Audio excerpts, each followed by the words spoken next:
मनसा सततं स्मरणीयं वचसा सततं वदनीयं लोकहितं मम करणीयं लोकहितं मम करणीयं मनसा सततं स्मरणीयं वचसा सततं वदनीयं लोकहितं मम करणीयं लोकहितं मम करणीयं न भोगभवने रमणीयं न च सुखशयने शयनीयम् अहर्निशं जागरणीयं लोकहितं मम करणीयं मनसा सततं स्मरणीयं वचसा सततं वदनीयम्। हम सभी मन से अनवरत रूप से संस्कृत का स्मरण करते रहें, संस्कृत भाषा का संभाषण करते रहें, उसका प्रयोग करते रहें, उसका अभ्यास करते रहें। संस्कृतं संभाषणमपि आवश्यकमस्ति, संस्कृतस्य श्रवणमपि आवश्यकमस्ति। संस्कृत का बोलना और संस्कृत का लिखना, संस्कृत का पढ़ना, संस्कृत के बारे में सुनना, ये सब कुछ आवश्यक है और यही हमको अनवरत रूप से संस्कृत के साथ जोड़ता है। आज हमारे साथ उपस्थित होंगी डॉक्टर सागरिका भट्टाचार्य। आपका बहुत बहुत स्वागत है सागरिका जी। नमो नमः। नमस्ते। नमो नमः महोदय। नमो नमः। सागरिका बहु सम्यक् संस्कृतं वदति तथा बहु सम्यक् गायति अपि, तथा अस्याः यः PhD अस्ति, विद्यावारिधिः अस्ति, सा वेद विषय उपरि संजाता। आप संस्कृत भारती, लोक भाषा प्रचार समिति, वागाम्भृणी संस्कृत साहित्य समिति, समष्टि संस्कृत संस्थान, न्यास और वैदिक गणस्य अंतरराष्ट्रीय उपदेष्टि। मैंने बहुत संक्षिप्त में आपका परिचय रखा है, वैसे आपका परिचय बहुत बड़ा है। बहुत कम उम्र में आपने बहुत अधिक प्रयत्न किए हैं, बहुत अधिक प्रयास किए हैं और संस्कृत के क्षेत्र में अनवरत कार्य कर रही हैं। और सबसे महत्वपूर्ण बात यह है कि आज जो हमारे साथ जुड़े हैं, यह जुड़े हैं असम प्रदेश से।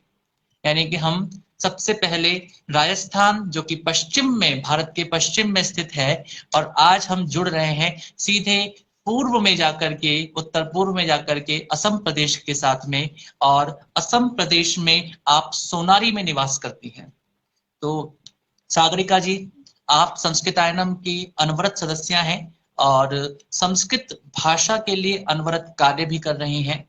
तो आज हम सभी सदस्यों के साथ सम्मुख आप क्या विषय, क्या अपनी बात को रखना चाहती हैं? आपका आज के कार्यक्रम में बहुत बहुत स्वागत है। धन्यवादः महोदय। सर्वादौ अहं सर्वेषां सुबोधनाय एव अत्र सम्मिलिताः ये खलु संस्कृतप्रेमिणः सन्ति, तान् सर्वेषां समक्षं मम हृदयस्थलतः एव प्रणामं विज्ञापयामि। आदौ संस्कृतस्य सेविका अस्मि इति एव पर्याप्तं वर्तते इति मन्ये, परन्तु संस्कृतस्य विविधक्षेत्रे आगमनात् पूर्वं संस्कृतभारत्याः एव अहं पुत्री अस्मि इति वक्तुं शक्नोमि। किमर्थं संस्कृतभारतीतः एव मम नवजीवनं जातम् इति अहं मन्ये। अस्तु, सर्वेभ्यो नमो नमः पुनरपि। इदानीं मम यद् वक्तव्यम् अस्ति तत् वक्तव्यम् उपस्थापनात् पूर्वमेव अहं सरस्वती मातुः चरणकमलयोः तत्र अहं स्वस्य गीतमेकं, स्वस्य इति न वदामि, स्वस्वरतः एव गीतमेकं तत्र समर्पयामि। कृपया शृण्वन्तु भवन्तः। ओम्।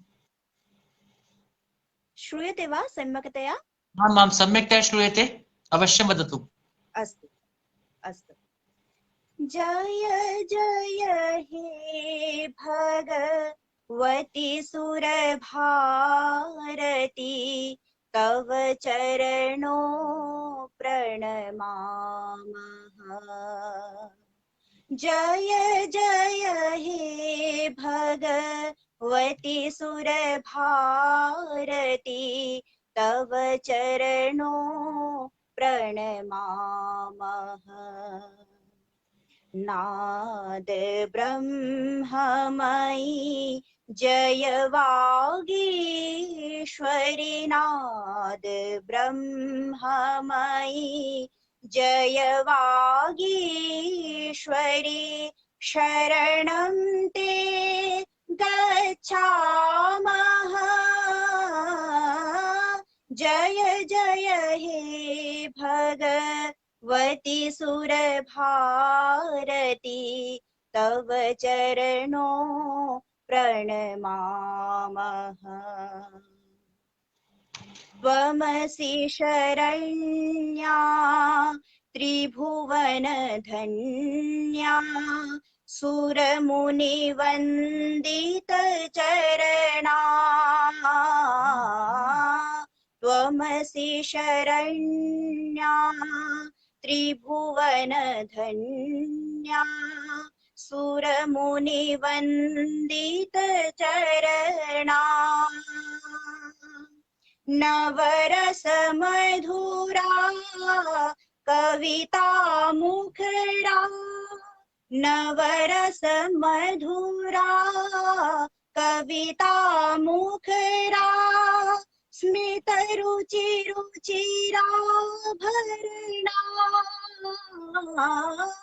जय जय हे भगवती सुरभारती, तव चरणों प्रणमामः। आसीना भव मानस हंसे, कुन्दतुहिन शशि धवले। आसीना भव मानस हंसे, कुन्दतुहिन शशि धवले।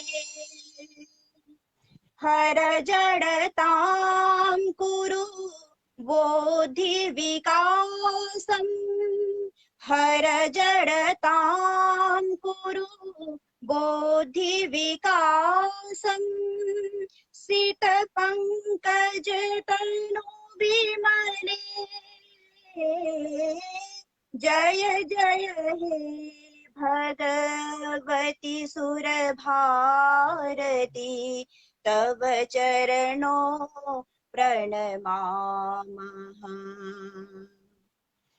ललित कलामयी ज्ञान विभामयी, ललित कलामयी ज्ञान विभामयी, वीणा पुस्तक धारिणी। ललित कलामयी ज्ञान विभामयी, वीणा पुस्तक धारिणी।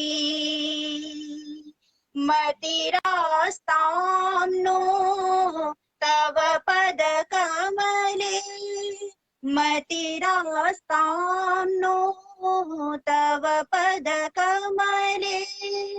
अयि कुण्ठाभिषहारिणी, जय जय हे भगवती सुरभारती, तव चरणों प्रणमामः। नाद ब्रह्ममयी जय वागीश्वरी, नाद ब्रह्ममयी जय वागीश्वरी, शरणं ते गच्छामः। जय जय हे भगवती सुरभारती, तव चरणों प्रणमामः। तव चरणों प्रणमामः।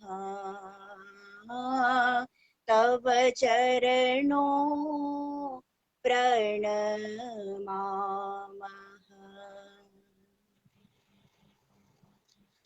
अतीव शोभनं, नमो बहु नमः। शोभनं। नमो नमः। धन्यवादः। इदानीम् अहं स्वल्पम् एव वक्तुम् इच्छामि, अधिकं किमपि न वदामि, परन्तु संस्कृतस्य निमित्तं यत् वक्तुम् इच्छामि, अद्य अहं निर्धारणं कृतवती। विषयः अस्ति नैतिकता, संस्कृतं, सम्प्रतिरस्य प्रासङ्गिकता च। नैतिकता अस्ति, संस्कृतम् अस्ति, पुनश्च सम्प्रति आधुनिकसमये इदानीन्तनकाले तस्य प्रासङ्गिकता का वर्तते, तस्य उपरि एव संक्षिप्तरूपेण यथासाध्यम् अहम् इदानीं प्रस्तौमि। वस्तुतः विषयः अस्ति संस्कृतं किम्? संस्कृतम् अस्ति संक्रि। सम् इत्युक्ते सम् यत् उपसर्गः, यः उपसर्गः वर्तते, तेन एव अवगन्तुं वयं शक्नुमः सम्यक् इति। यत्र सम्यक् अस्ति, यत्र समीचीनता वर्तते, तत्र एव सम् इति पदस्य योजनं भवति। पुनश्च कृतं, यत् कृतम् अस्ति, यत् पूर्णतः कृतं वर्तते, सम्यक् कृतम् इति संस्कृतं वयं वक्तुं पारयामः। अस्तु, तर्हि किमर्थं संस्कृतभाषा एव संस्कृतम् इति उच्यते? तत्र शङ्का वर्तते। सा शङ्का निवारणाय एवं वक्तुं वयं शक्नुमः यत् संस्कृतम् अस्ति अस्माकं प्रतिष्ठायाः, अस्माकं जीवनचरितस्य, अस्माकं जीवनदर्शनस्य आधारभूता भाषा। किमर्थं तथा वक्तुं शक्यते? यथापि वयं जानीमः यत् अस्माकं प्रतिष्ठे द्वे, भारतस्य प्रतिष्ठे द्वे, संस्कृतं संस्कृतिस्तथा इति उच्यते एव। ऋषिभिः मुनिभिः अपि संस्कृतस्य निमित्तमेव बहूनि कृतानि, संस्कृतस्य द्वारमाध्यमेन एव वयं वक्तुं पारयामः। अस्माकं ज्ञानस्य भाण्डारं यद् वर्तते तस्य उद्घाटनं भवति। कथं वा? तद् एव वक्तुं शक्नुमः यत् अस्माकं ज्ञानस्य भाण्डारं वर्तते वेदः इति। मूलतया वेदः इति वयं जानीमः। सः वेदः कया भाषया लिखितं, कया भाषया वा तस्य रचना जाता?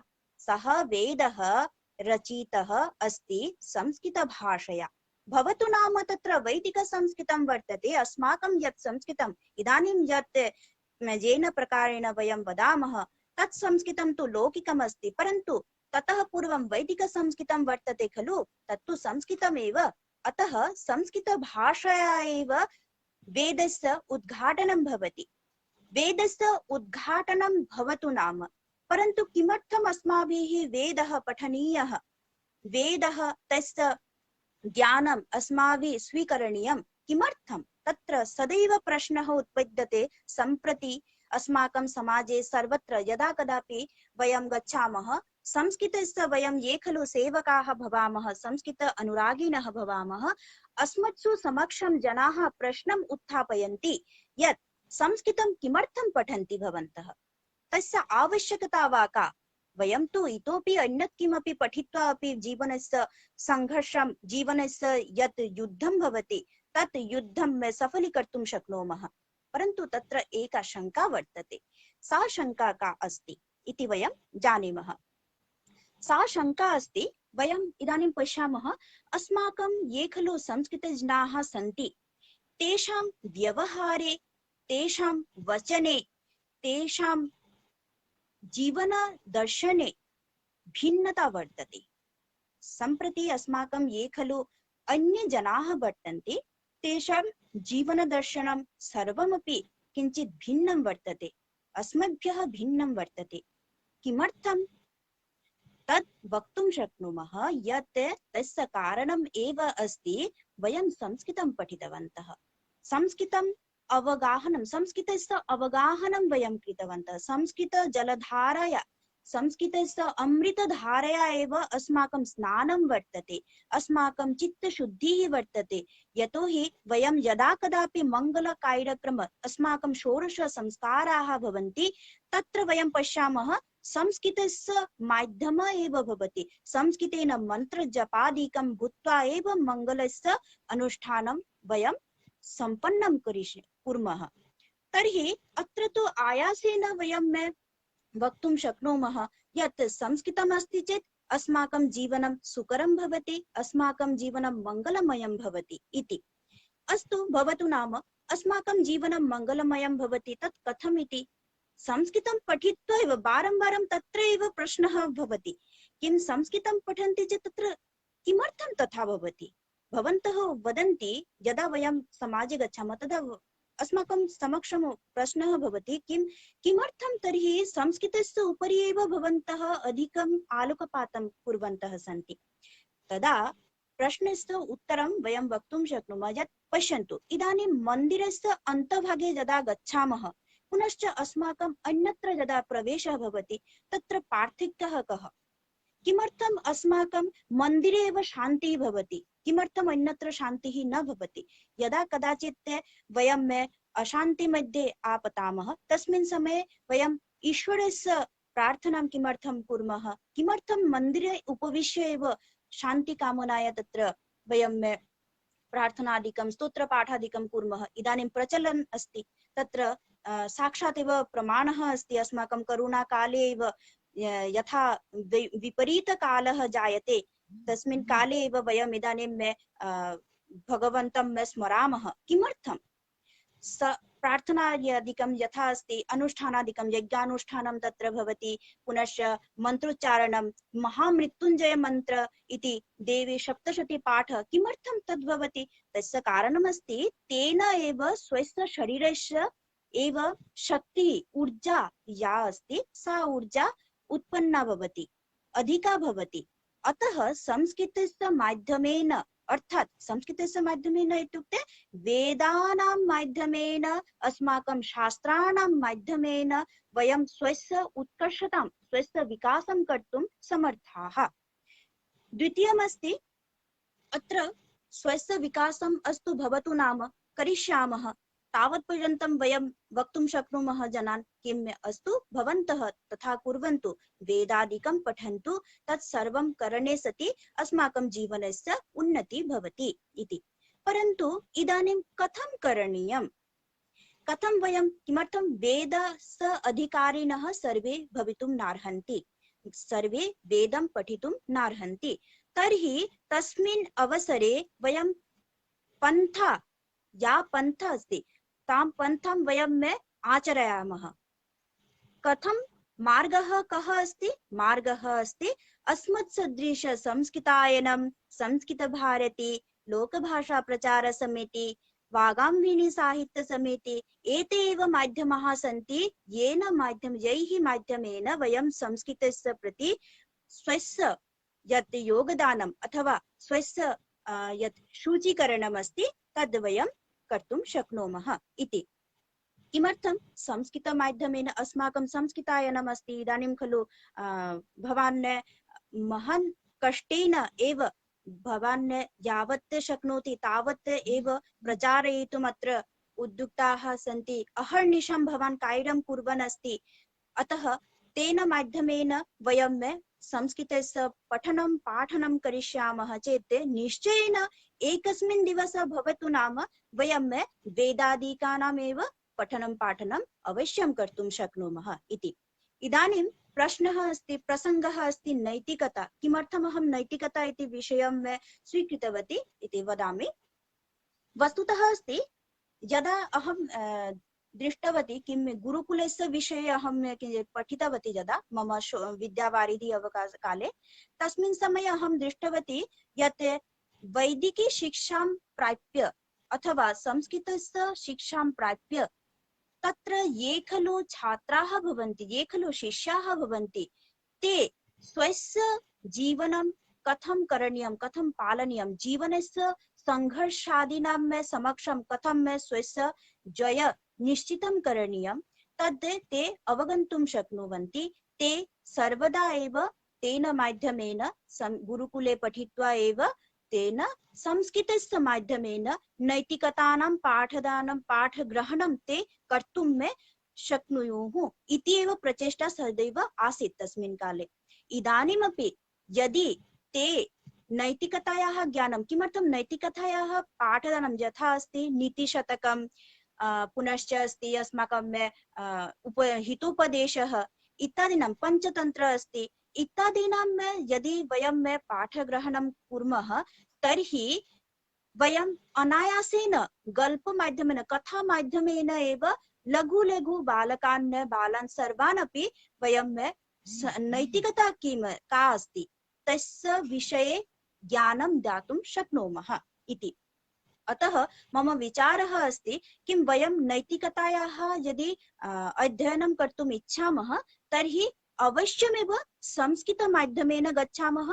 नैतिकतायाः पुनश्च अस्माकं लघु लघु, इदानीं गृहे गृहे वयं पश्यामः कोलाहलं भवति, क्रोध उपजायते, यतोहि गीतायामपि लिखितं वर्तते किं समूहः भवति चेत् ततः एव सर्वत्र कोलाहलादिकमपि भवति, सर्वत्र अशान्तिः एव भवति। अतः वयं यदि एतादृशान् शास्त्रान् पठामः तर्हि अवश्यमेव वयं जानीमः यत् संस्कृतमाध्यमेन अस्माकं नवप्रजन्माः ये खलु सन्ति तेषां शान्तिं, यथा मानसिकविकासः भवति, तेषां यथा अस्ति मनोस्थितिः, अल्प धैर्यसीमा इति वक्तुं शक्नुमः, धैर्यसीमायाः तत्र सम्यक्तया ते स्वीकर्तुं शक्नोति। इदानीं वयं पश्यामः चेत् पितरौ भवन्ति भवतः, तस्मिन् समये पिता यदि किमपि वदति, आदेशं ददाति, तदा बालः अथवा बाला तत् आदेशं पालनं कर्तुं किञ्चित् संकुचितः भवति, अहं न करोमि इति प्रश्नः भवति, अहं किमर्थं करोमि, मम कार्यम् अस्ति, पुनश्च एतादृशी दूरदर्शनं पश्यति, स्वस्य यत् इच्छा भवति, या इच्छा भवति ताम् इच्छामेव पूरयितुं ते सर्वदा अग्रेसराः भवन्ति। परन्तु तथा न करणीयम्। अस्माकं सभ्यता संस्कृतिः का अस्ति, गुरुजनानामेव आदेशपालनम् अस्ति, गुरुजनानां सेवा कार्यमेव अस्माकं संस्कृतिः अस्ति, परम्परा अस्ति। सा परम्परा यदि वयं स्थापयितुं शक्नुमः, इच्छामः च, तदा अस्माभिः तु संस्कृतं पठनीयमेव। किमर्थं, संस्कृतसाहित्ये, संस्कृतक्षेत्रे, संस्कृतशास्त्रेषु एव कथम् अस्माकं जीवनं सुकरं भवितुम् अर्हति, मङ्गलमयं भवितुम् अर्हति, तद् सविस्तरं एव ज्ञायते, तत्र एव सन्ति। अतः मम दृष्ट्या अहं वक्तुम् इच्छामि किम्, अस्माकं संस्कृतायन आमुखपटलम् अस्ति अथवा यूट्यूब इति नलिका अस्ति, यूट्यूब नलिका अस्ति, पुनश्च टेलिग्राम इति माध्यमः अपि अस्ति। अस्माकं पार्श्वे माध्यमाः सन्ति एव, वयं तस्य उपयोगं कृत्वा लघु लघु बालकान्, इदानीम् अत्र ये खलु सन्ति सर्वेपि पण्डिताः एव सन्ति, सर्वेपि संस्कृतज्ञाः सन्ति, सर्वेपि अत्र मधुरतया, अतीव आन्तरिकतया एव संस्कृतम् इच्छन्ति। अतः वयं सर्वे मिलित्वा यदि प्रयासं कुर्मः, किं संस्कृतस्य निमित्तं अस्माभिः करणीयं, जीवनस्य उद्देश्यमेव अस्ति संस्कृतमयं जीवनं भवेत्। वयं यदि संस्कृतमय जीवनम् आचरयामः तर्हि अस्मान् दृष्ट्वा अपि अस्माकं परवर्ती सूरिणः ये खलु भवन्ति, ते अपि अस्मान् दृष्ट्वा सम्यक्तया स्वस्य जीवनस्य साधनम् उत्तमं कर्तुं शक्नुवन्ति इति एव। अन्यत् अधिकं किमपि न वदामि, किमर्थम् इदानीं समयस्य अपि अभावः वर्तते, अतः एव। पुनश्च वयम् इतोपि मिलामः, वयं सर्वे मिलित्वा संस्कृतस्य निमित्तं कार्यं करिष्यामः इति मम अनुरोधः अपि अस्ति। वयं सर्वे, संस्कृतं माता अस्ति खलु, माता यथा अस्माकं निमित्तं प्रियतरा भवति, माता यथा भवति यत् मातरं विहाय वयं जीवितुं न शक्नुमः, माता विहीनं जीवनं तु सम्पूर्णं किं क्षारमय जीवनं भवति। अर्थात् श्मशानं गत्वा यदा वयं तत्र स्वस्य शरीरस्य दाहनं भूत्वा अनन्तरं या अवस्थां वयं प्राप्नुमः तथा एव भवति। माता विहीनं जीवनं किमपि भवितुं नार्हति। तथैव संस्कृतम् अपि माता वर्तते अस्माकम्। अतः संस्कृतम् अस्माभिः पठनीयं, संस्कृतस्य रक्षा अस्माभिः एव करणीया भवति।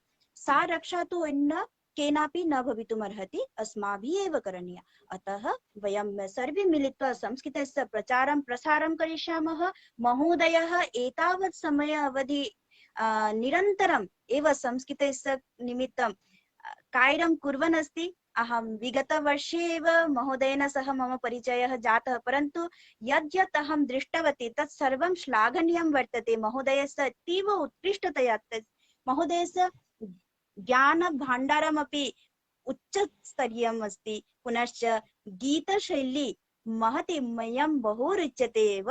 अतः वयं सर्वे मिलित्वा जैसे जैसे या प्रतिभा भवतु, कस्यचित् एवं भवितुमर्हति श्लोकपाठं, कस्यचित् गीतमाध्यमेन संस्कृतस्य प्रचारम् इति रुचिकरं वर्तते, कस्यचित् लेखनमाध्यमेन भवतु नाम लेखनमाध्यमेन अपि वयं संस्कृतस्य प्रचारं करिष्यामः। यथा अस्ति अहं वैदिकगण इति अस्माकं गणः वर्तते, तत्र विश्वस्य वृत्तान्तः इति पत्रिका भवति। तत्र अहं अन्तर्राष्ट्रीय उपदेष्टृरूपेण अहं नियोज्ये। अतः तत्र भवन्तः यदि इच्छन्ति लेखमाध्यमेन अपि मया सह सम्पर्कं कृत्वा भवन्तः स्वस्य लेखादिकं प्रेषयितुं शक्नुवन्ति। इतोपि संस्कृतस्य संस्कृतायनस्य उत्कर्षता वर्धेत् इति प्रकारेण अहम् अत्रैव विरमामि। नमो नमः, धन्यवादः। बहु शोभनं डॉक्टर सागरिका। तथा डॉक्टर सागरिका एकः प्रश्नः अस्ति यत् सम्प्रति शिक्षकरूपेण अस्माकं किं लक्ष्यं भवेत् अथवा सर्वप्रथमं किं कार्यं भवेत्, किं कर्तुं शक्यते। यदि कोऽपि शिक्षकः अस्ति, सः शिक्षकः विद्यार्थिनां कृते कार्यं करोति एव, तर्हि तस्य किं कार्यं सर्वप्रथमं भवितव्यम्? बहु सुन्दरः प्रश्नः अस्ति। प्रायशः समाजे सर्वे शिक्षकाः संस्कृतस्य शिक्षकाः तस्य सम्मुखीनः भवन्ति एव, तत्र प्रश्नः उत्पद्यते। अस्तु, तद अवसरे यथा अस्ति मम दृष्ट्या एव अहं वदामि, किमर्थं तत् पूर्णतया कार्यकरी भवति वा न भवति इति तु न जानामि, परन्तु एकवारम् अहमपि तत्र कार्यं कृतवती आसम्। केन्द्रीयविद्यालये अहम् एकस्मिन् विद्यालये कृतवती। तस्मिन् समये प्रथम एव प्रश्नः आसीत् एषः प्रश्नः साक्षात्कारावसरे। तदा अहम् उक्तवती, पश्यन्तु महाभागाः, इदानीं विपरीतमुखी वयं स्मः। अस्माकं धारा या अस्ति, नदी धारा यथा भवति अधोगामी भवति, परन्तु वयम् ऊर्ध्वगामी विपरीतमुखे एव वयं प्रस्थानं कुर्वन्तः स्मः। किमर्थं? संस्कृतम् इदानीं सर्वे न पठन्ति, न अवगच्छन्ति, व्याकरणभाषा अस्ति, वयं पठितुं न शक्नुमः इति सर्वेषां मनसि, प्रायजनानां मनसि एव सः भयः भवति। परन्तु भयनिवारणात् एव वयं अग्रे सर्तुं शक्नुमः। भयनिवारणं कथं भवेत्? वयं यदा जन्म लभामः तस्मिन् समये अपि अस्माकं मुखस्य उद्घाटनं न भवति। वयं किमपि कार्यम् एकमपि कार्यं कर्तुं वयं समर्थाः न भवामः इति वयं जानीमः। परन्तु भाषा अपि, मातृभाषा, अस्माकं जन्मभाषा, मातृभाषा न वदामि, अस्माकं जन्मभाषा या भवति सा सम्भाषणमाध्यमेन, अथवा माता गीतं गायति, पिता किमपि क्रियात्मक कार्यं कृत्वा एव दर्शयति, एषः चषकः अथवा एतत् पुस्तकम् इति दर्शनं कृत्वा एव। तथैव वयं विद्यालये अपि गीत, अतः अहम् उक्तवती किं गीतं श्लोकपाठं ससुरेण यथा आनन्ददायकः परिवेशः उत्पद्येत् तस्य उपरि ध्यानं दातव्यम्। किमर्थं? साक्षात् गत्वा यदि वयं व्याकरणं पठामः, नरः नरौ नराः छात्राः भवन्तः पठन्तु इति वदामः चेत् ते न पठिष्यन्ति एव। तेषां मुखात् उद्घाटनाय एव वयं किं कुर्मः? क्रीडामाध्यमेन तेषां पठनं पाठनं कारयामः यथा। पुनश्च तेषां जीवने अपि, छात्राणां जीवने, अद्यतनीय छात्राः एतादृशः सन्ति किं तेषां मनसि आवेगः अधिकः भवति। किमपि वयं वदामः चेत् ते एवं भवन्ति कि मम उपरि सम्मानहानि भवति इति ते आदौ जानन्ति। मम सम्मानहानि का अस्ति, तस्मिन् व्यापारे ते सदैव चेतकाः भवन्ति एव। अतः तेषां सम्मानहानि न भवेत् तस्य उपरि अपि ध्यानं दातव्यं भवति। भवतु नाम अशुद्धं वदति, परन्तु किं करणीयं, तत्रापि प्रशंसा करणीया। आम् भवतः एतदेतत् सुन्दरमस्ति, भवान् मुखस्य उद्घाटनं कृतवान्, भवती मुखस्य उद्घाटनं कृतवान्, अतीव उत्तमं।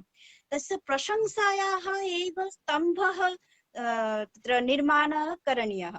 प्रशंसायाः स्तम्भनिर्माणं कुर्वन्ति चेत् तदा एव किं भवन्ति, ओहो शिक्षकः अथवा शिक्षिका मम प्रशंसा करोति, अतः अहं संस्कृतं पठामि, एषः शिक्षकः बहु उत्तमः अस्ति, सर्वदा एव आह्लादेन स्नेहेन एव पाठयन् भवति, अतः अहम् एतस्य अन्तर्गते एव एषः यः यः आदेशः करोति तं आदेशम् अहम् अवश्यं पालयामि इति छात्राणां मनसि यथा अस्ति। तालकं भवति खलु, तालकस्य उद्घाटनं वयं यदि शस्त्रेण, अन्येन शस्त्रेण यदि वयं तत्र तालकस्य उद्घाटनं कुर्मः, तस्मिन् समये तालकस्य किं भवति, भग्नं भवति। परन्तु यदि वयं कुञ्चिकया, तस्य हृदयस्य अन्तर्गत कुञ्चिकया तस्य उद्घाटनं कुर्मः, तस्मिन् समये किं भवति, आयासेन अतीव स्नेहेन तालकस्य उद्घाटनं भवति। तद्वदेव वयम् आचरामः चेत् तस्मिन् समये बहु उत्तमतया ते अपि पठिष्यन्ति इति मम दृष्टिः अस्ति। तथैव अहमपि तस्मिन् समये आचरितवती, तथा छात्राः बहु उपकृताः अजायन्। परन्तु मध्ये भवान् अपि जानाति मम व्याधिः अस्ति, तन्निमित्तमेव अहं ततः बहिः आगतवती, तथा अस्ति। अस्तु, भवतु नाम। बहु शोभनं, बहु शोभनं। हृदये प्रवेशः भवितव्यः। हार्ट् टचिंग आङ्ग्लमाध्यमेन वयं वदामः हार्ट् टचिंग। अत्र केवलं हार्ट् टचिंग आवश्यकं नास्ति, अपि तु हृदये प्रवेशः आवश्यकः अस्ति। जब तक हम एक शिक्षक के रूप में विद्यार्थी के साथ एक हृदय से नहीं जुड़ पाएंगे, तब तक वह विद्यार्थी हमसे न जुड़े कोई बात नहीं, लेकिन वह संस्कृत से नहीं जुड़ पा रहा है, यहाँ पर बहुत बड़ी कमी है। एक शिक्षक की ये बहुत बड़ी ऐसी कमजोरी है, या उसको कमी कह सकते हैं हम, कि एक विद्यार्थी शिक्षक के साथ ना जुड़ पा रहा हो समस्या नहीं है, लेकिन वह शिक्षक के कारण से यदि संस्कृत के साथ नहीं जुड़ पा रहा है, एक ऐसी भाषा के साथ नहीं जुड़ पा रहा है जो भाषा निश्चित रूप से किसी भी व्यक्ति को कुछ भी प्रदान कर सकती है। मेरा ये मानना है कि डॉक्टर सागरिका मेरे सामने बैठी हैं, मैं आपके सम्मुख बैठा हूं, हमने जो कुछ प्राप्त किया है उस सब का कारण यदि एकमात्र कुछ है तो वह सब कुछ संस्कृत है। संस्कृत के माध्यम से सब कुछ हमें प्राप्त हुआ है, तो संस्कृत भाषा के माध्यम से यदि हम सब कुछ प्राप्त कर सकते हैं तो विद्यार्थी को, उस विद्यार्थी के हृदय में इस बात को बैठाना आवश्यक है, और यह कार्य एक शिक्षक ही कर सकता है। और ये शिक्षक इस कार्य को बहुत आसानी से, बहुत अच्छी तरह से कर सकते हैं, क्योंकि विद्यार्थी शिक्षकों की बातों को स्वीकार करते हैं। जो भी यहाँ पर जुड़े हैं, इस मंच पर जुड़े हैं, इस समय पर इसको देख रहे हैं, तो इस बात को स्वीकार करते होंगे कि हमारे बच्चे हमसे अधिक अपने शिक्षकों की बातों को मानते हैं। किसी भी माता पिता की सबसे बड़ी समस्या यही होती है कि उनके बच्चे उनकी बात को ना मान करके शिक्षकों की बात को मानते हैं। कई बार शिक्षक कुछ गलत भी सिखा देते हैं, तो भी विद्यार्थी, बच्चे जो होते हैं, उसे सीख करके आ जाते हैं और कहते हैं कि नहीं, हमारे तो सर ने ये सिखाया था, या हमारी तो मैम ने ये सिखाया था, या हमारे तो शिक्षकों ने ये सिखाया था, यही सही है, आप जो कह रहे हो वो गलत है। तो शिक्षकों का यह प्रभाव होता है, गुरु का यह प्रभाव होता है। अतः संस्कृत शिक्षकों को अपनी शक्ति का संवर्धन करने की आवश्यकता है। हम जितने अधिक सशक्त बनते चले जाएंगे, उतनी ही हमारी व्यवस्थाएं, उतने ही हमारे विद्यार्थियों के हृदय में प्रवेश करना अधिक आसान होगा। डॉक्टर सागरिका जी, आज इस कार्यक्रम में आप पधारे, भवती अत्र आगतवती, संस्कृत माध्यमेन बहु सम्यक्तया यत् भवत्याः विषयः आसीत् तस्य विषयस्य उपस्थापनमपि कृतवती। भवती बहु सम्यक् कार्यं करोति एव, मम कार्यं किमपि नास्ति एव। संस्कृतायनं केवलम् एकः मञ्चः अस्ति, तथा अयं मञ्चः सर्वेषां कृते अस्ति, न तु कस्यापि एकस्य जनस्य कृते अस्ति। अहं वारं वारं वदामि यत् संस्कृतायनं यः मञ्चः अस्ति, सः मञ्चः सर्वेषां कृते अस्ति। यः कोऽपि जनः अत्र आगत्य संस्कृत विषयकं किमपि वक्तुम् इच्छति, तर्हि तस्य हार्दं स्वागतम् अस्ति। अतः डॉक्टर सागरिका, भवती अत्र आगतवती, भवत्याः कृते धन्यवादः। असम प्रदेशे सर्वम कुशलम एव स्यात् अहम चिंतयामि। आप असम से हैं तो असम में सब कुछ ठीक होगा। और स्वास्थ्य का ध्यान रखिएगा। स्वस्थस्य स्वास्थ्य रक्षणम तथा आतुरस्य विकार प्रशमनम, जो आयुर्वेद के लिए कहा जाता है, आयुर्वेद की परिभाषा के लिए भी कहा जाता है कि स्वस्थ व्यक्ति के स्वास्थ्य की रक्षा करना, और जो आतुर है अर्थात जो रोगी है उसके रोग का प्रशमन करना। तो इन दोनों पर ध्यान देना इस समय पर बहुत अधिक आवश्यक है। अतः भवती स्वस्था एव भवेत् तथा भवती संस्कृत क्षेत्रे यत् किमपि कर्तुम् इच्छति, यत् कार्यं कर्तुम् इच्छति तत्सर्वं कार्यं सफलं भवेत् इति एव अस्माकं सर्वेषां शुभकामना अस्ति, शुभाशयः अस्ति। अतः धन्यवादः अद्य आगमननिमित्तम्। अस्तु तर्हि इतोपि अग्रे किञ्चित् चलामः। वक्तुम् इच्छामि। आमाम् अवश्यम् अवश्यं वदतु। अ, अभी मैं हिंदी में ही बोलना चाहती हूँ, क्योंकि सबका शुद्ध हो, जानने के लिए सम्यक हो, सरलता हो। बात यह है कि मैं खुद अपने जीवन के बारे में कुछ बोलना चाहती हूँ। सबसे बड़ी बात यह है कि पिछले 22 सालों से मैं एक चर्म व्याधि से अत्यंत कष्टकर परिस्थिति से गुजर रही हूँ। जो 6 महीने पिछले कई सालों तक, तो 6 महीने तक मैं बिस्तर पर रह चुकी हूँ, क्योंकि मुझे खाने के लिए भी दूसरों का सहायता लेने पड़ती है। तो इस अवस्था में भी मैंने अपना जो संस्कृत अध्ययन है, संस्कृत माँ के प्रति जो एक श्रद्धा है, उसे मैं छोड़ नहीं पाई। मैं बचपन से संस्कृत प्रेमी हूँ और मैं वो छोड़ नहीं पाई।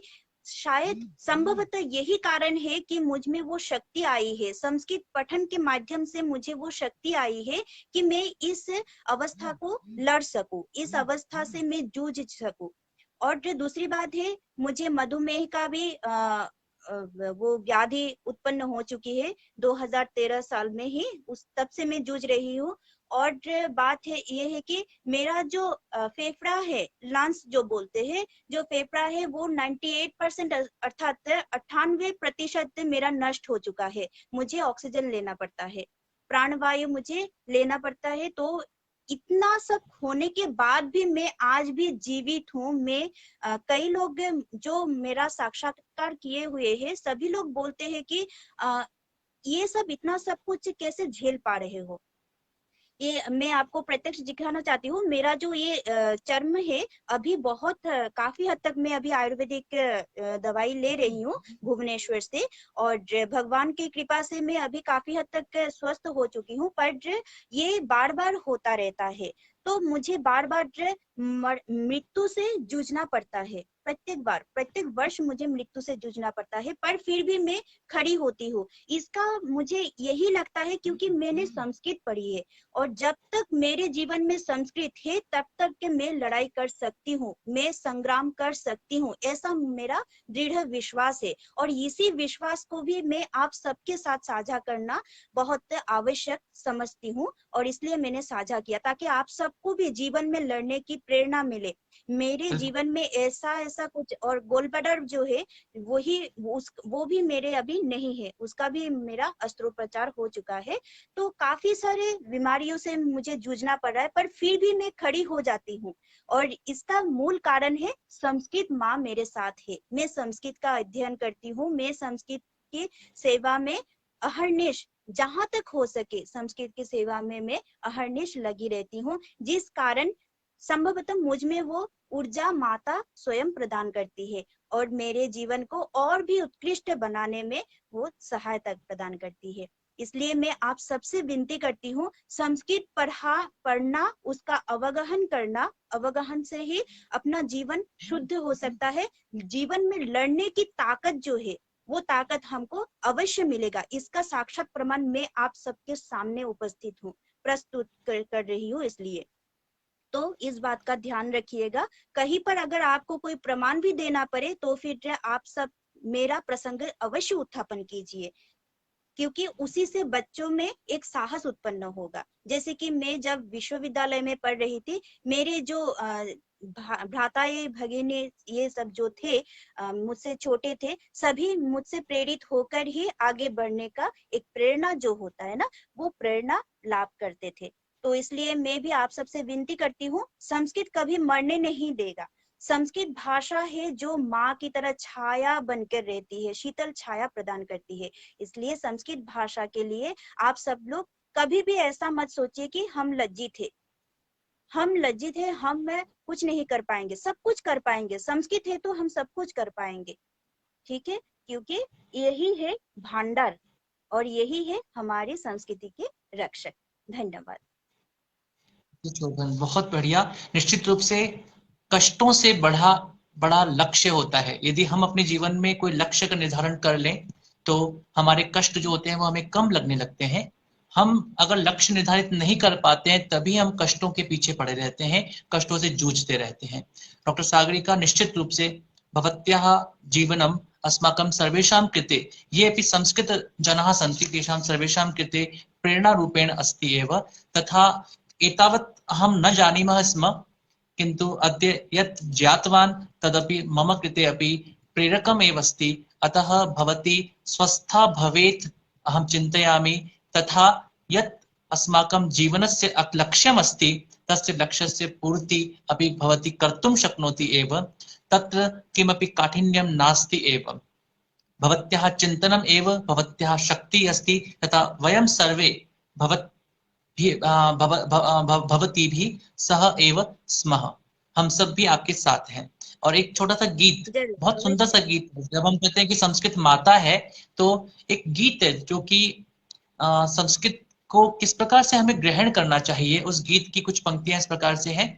भावपूर्ण मानसं चित्तं विनीतं, भावपूर्ण मानसं चित्तं विनीतं, अस्माकं लीनं मातरीरे, अस्माकं लीनं मातरीरे, मुहुर्मुहुर्नमामो शारदाम्बे, मुहुर्मुहुर् प्रणमामो शारदाम्बे।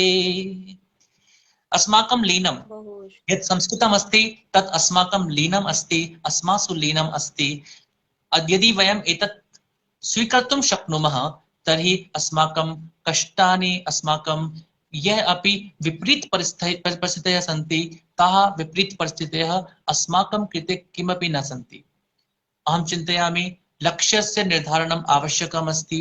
ये अपि संस्कृतजनाः सन्ति ते निश्चयेन संस्कृतनिमित्तं किं कर्तुं शक्नुवन्ति तस्य निर्धारणं कुर्वन्तु। तथा तेन निर्धारणेन ते अवश्यं जानेयुः यत् ते यत् किमपि करिष्यन्ति तत् सम्यक् प्रकारेण भविष्यति। तथा जीवनस्य यानि कष्टानि सन्ति तानि कष्टानि साक्षात् एव शीघ्रमेव झटिति एव गमिष्यन्ति एव। अतः डॉक्टर सागरिका, भवती अत्र आगतवती, बहु शोभनं भवत्याः विषयोपस्थापनम् आसीत्।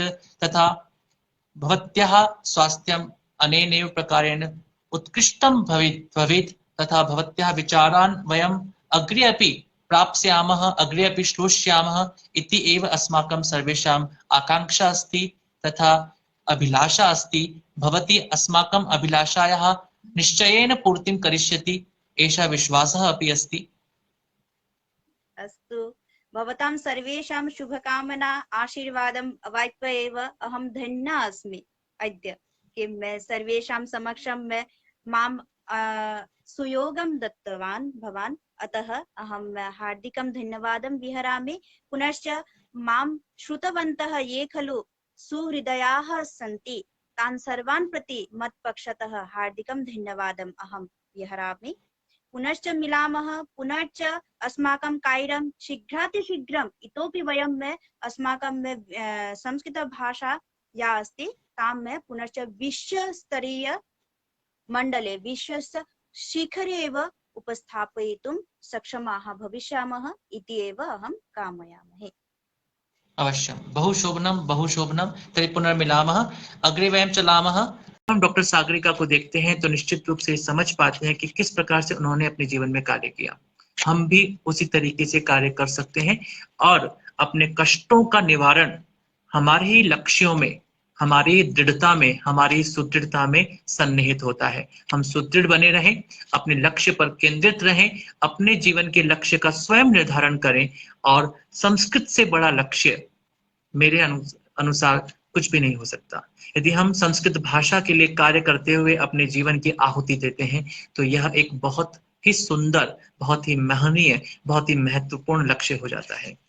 और इसीलिए शायद इस गीत में कहा गया था, न जातु दुःखम गणनीयम न च निज सौख्यम मननीयम कार्यक्षेत्रे त्वरणीयम लोकहितं मम करणीयम दुःख सागरे तरणीयम कष्ट पर्वते चरणीयम विपत्ति विपिने तरणीयम लोकहितं मम करणीयम मनसा सततं स्मरणीयम वचसा सततं वदनीयम लोकहितं मम करणीयम लोकहितं मम करणीयम।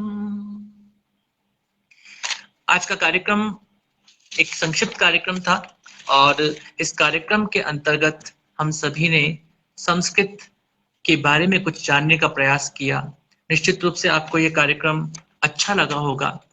अगले संवाद कार्यक्रमों को इसी प्रकार से हम लगातार करते चले जाएंगे और संस्कृतायनम के इस फेसबुक मंच पर जो भी लोग जुड़े हैं, जो भी संस्कृतानुरागी जुड़े हैं, जो भी संस्कृत के को आगे बढ़ाने की इच्छा रखने वाले लोग जुड़े हुए हैं, उन सभी से निवेदन रहेगा वे सभी इस मंच पर अपने आप को अभिव्यक्त करने के लिए पधार सकते हैं, आ सकते हैं। आपका स्वागत रहेगा।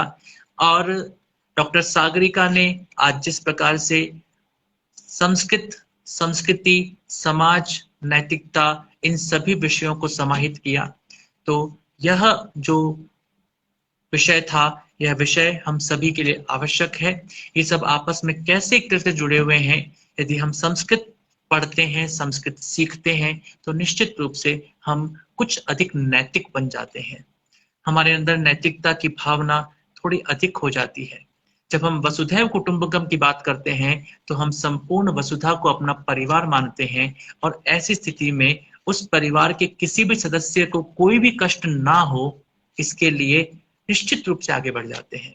जब हम सर्वे भवन्तु सुखिनः सर्वे सन्तु निरामयः सर्वे भद्राणि पश्यन्तु माँ कश्चित् दुःख भाग् भवेत् की बात करते हैं, तो ऐसी स्थिति में निश्चित रूप से हम सभी के कल्याण के बारे में सोचने लगते हैं।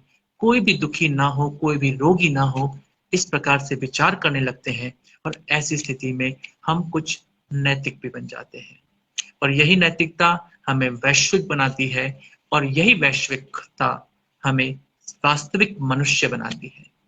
अतः यदि वयं मूल रूपेण वास्तविक मनुष्याः भवितुम् इच्छामः तर्हि आवश्यकमस्ति यत् वयं सर्वे संस्कृतम् अवश्यं पठेम। अर्थात यदि हम चाहते हैं कि हम मनुष्य के रूप में आगे बढ़ें, वास्तविक मनुष्य बन सकें, तो हमें एक प्रयास करना चाहिए कि हम अधिक से अधिक संस्कृत को पढ़ें। संस्कृतायनम का यह मंच आप सभी के लिए है। आप सभी का स्वागत रहेगा इस संस्कृतायनम के मंच पर अपनी बात रखने के लिए, संस्कृत की बात रखने के लिए, क्योंकि यह एक संवाद है जो कि आपके साथ से ही पूर्ण हो सकता है।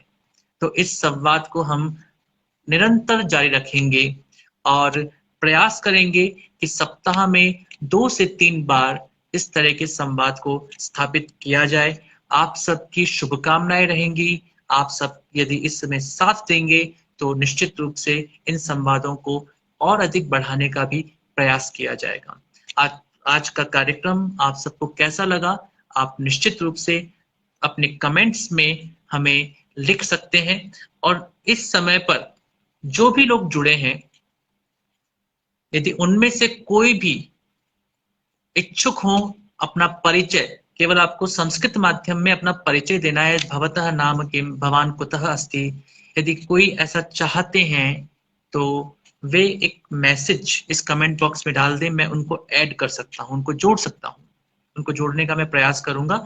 और अन्यथा बस इसे हम समापन की ओर लेकर के जाएंगे। तो यदि कोई भी इच्छुक हैं इस समय पर लाइव जुड़ने की इच्छा रखते हैं तो मैं उनको जोड़ सकता हूं। मेरे सामने मोतीलाल शास्त्री जोगीदास जी हैं और भी कुछ लोग हैं। यदि वे इच्छुक हैं तो मैं कुछ समय के लिए कुछ क्षण के लिए उनको जोड़ने का प्रयास कर सकता हूं।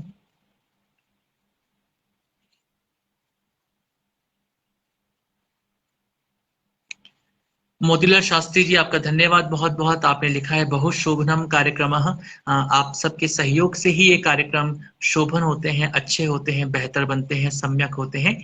अतः संस्कृत भाषा से जुड़ने वाली चर्चाओं में हम अधिक से अधिक शामिल हो सकते हैं, जुड़ सकते हैं, इन चर्चाओं के भाग बन सकते हैं, इन चर्चाओं में सहभागिता स्थापित कर सकते हैं, तथा अयम एव अस्माकं सर्वेषां तादृशः एकः उपायः भवितुं शक्नोति येन वयं सर्वे अनायासेन संस्कृत भाषया संयुक्तः भविष्यामः। संस्कृत भाषा जितनी सामान्य होगी हमारे लिए, जितनी आसान होगी हमारे लिए, जितने अधिक से अधिक अवसर हम उसके लिए प्राप्त करने का प्रयास कर सकेंगे, उतना ही संस्कृत भाषा का समाज में जो व्याप्ति है वह अधिक से अधिक हो सकेगी। अतः भवतां सर्वेषां भवद्भ्यः सर्वेभ्यः धन्यवादः। भवन्तः सर्वे संस्कृत पुस्तकम अपि पठितुं शक्नुवन्ति। आप सभी संस्कृत की पुस्तकों को भी पढ़ सकते हैं। एक पुस्तक आपके सामने है, वैसे इसमें कुछ हो सकता है कि ये उल्टा दिख रहा हो, लेकिन इस पुस्तक का नाम है साइंस इन संस्कृत। एतत् पुस्तकम, ये जो पुस्तक है, यह पुस्तक संस्कृत भारती के द्वारा पब्लिश्ड है। आप इसे ऑनलाइन भी मंगा सकते हैं।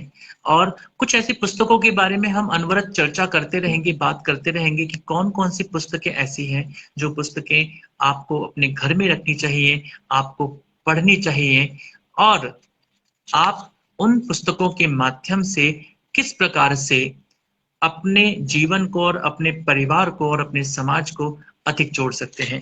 ये बहुत सुंदर पुस्तक है और इस पुस्तक में संस्कृत और साइंस इन दोनों के बारे में बताया गया है। और यह पुस्तक जिस प्रकार से हम देखेंगे, इस पुस्तक में बड़े ही अच्छे चित्रों के साथ में और एक तरह से पीपीटी प्रेजेंटेशन के रूप में आप संस्कृत भाषा में और अंग्रेजी भाषा में, संस्कृत और इंग्लिश दोनों में ही साइंस और संस्कृत किस प्रकार से एक साथ जुड़े हुए हैं उन्हें देख सकते हैं। मैं इस पुस्तक के बारे में और अधिक जानकारी इस संस्कृतायनम के मंच पर शेयर अवश्य करूंगा, जिससे कि आप उन सब जानकारियों को भी देख सकें, उन जानकारियों को भी जान सकें और संस्कृत के गीतों को गाते रहें, संस्कृत के गीतों को बोलते रहें। आज के जो हमने गीत का प्रारंभ किया था, उसी गीत की कुछ पंक्तियों के साथ अब हम इसे समापन की ओर लेकर के जा रहे हैं। और यह जो गीत आज हमने गाया था, लोकहितम मम करणीयम, इस गीत के रचयिता थे प्रोफेसर श्रीधर भास्कर वर्णेकर। तो प्रोफेसर श्रीधर भास्कर वर्णेकर ने इस गीत को लिखा और गीत कुछ इस प्रकार से था। मनसा सततम स्मरणीयम, वचसा सततम वदनीयम, लोकहितं मम करणीयम, लोकहितं मम करणीयम। इस गीत को पूरा आप चाहें तो संस्कृतायनम के YouTube चैनल पर इसे सुन सकते हैं। और भी कई गीत हैं और भी कई वीडियोस हैं जो कि आपको पसंद आएंगे शायद। और इस प्रकार से संस्कृतायनम से जुड़ने के 3 विकल्प हैं। पहला विकल्प जिस पर अभी इस समय पर आप जुड़े हुए हैं और यह फेसबुक का समूह है। दूसरा विकल्प है YouTube चैनल, जिस पर भी आप जुड़ सकते हैं। इसके लिंक इसी संस्कृतायनम के समूह पर दिए गए हैं। और साथ ही एक है टेलीग्राम समूह, इस टेलीग्राम समूह से भी आप जुड़ सकते हैं। संजय शर्मा यहाँ पर लिख रहे हैं कि मम नाम संजय शर्मा अस्ति, अहम रायपुर नगरे निवसामि। आम संजय शर्मा महोदय, भवद्भ्यः धन्यवादः यत् भवन्तः स्वपरिचयम् अत्र दत्तवन्तः। आपका जो परिचय है वह परिचय आपने दिया है। और भी जो लोग चाहें वे संस्कृत भाषा में अपना परिचय इसके कमेंट बॉक्स में लिख सकते हैं। और इसके साथ साथ यदि आप किसी भी विषय को लेकर इस संस्कृतायनम के मंच पर लाइव होना चाहते हैं, हमसे लाइव जुड़ना चाहते हैं, तो उसके लिए भी आप कमेंट बॉक्स में लिखते चले जाएं। अब हम आज के इस कार्यक्रम को यही समाप्त करते हैं और कल्याण मंत्र के साथ अब प्रस्थान करते हैं। ओम सर्वे भवन्तु सुखिनः, सर्वे सन्तु निरामयाः, सर्वे भद्राणि पश्यन्तु, मा कश्चित् दुःखभाग् भवेत्। ओम शांति शांति शांति। आप सभी स्वस्थ रहें, आप सभी सतर्क रहें। इस समय पर स्वास्थ्य का रक्षण अत्यधिक आवश्यक है और संस्कृतायनम के इस मंच पर जुड़ते रहें। आप अपने मित्रों को इस संस्कृतायनम के मंच से जोड़ सकते हैं। तर्हि इदानीं वयं चलामः। नमो नमः। शुभम भवतु। पुनर्मिलामः। आप सभी को नमस्कार। आप सभी का शुभ हो और हम फिर मिलते हैं।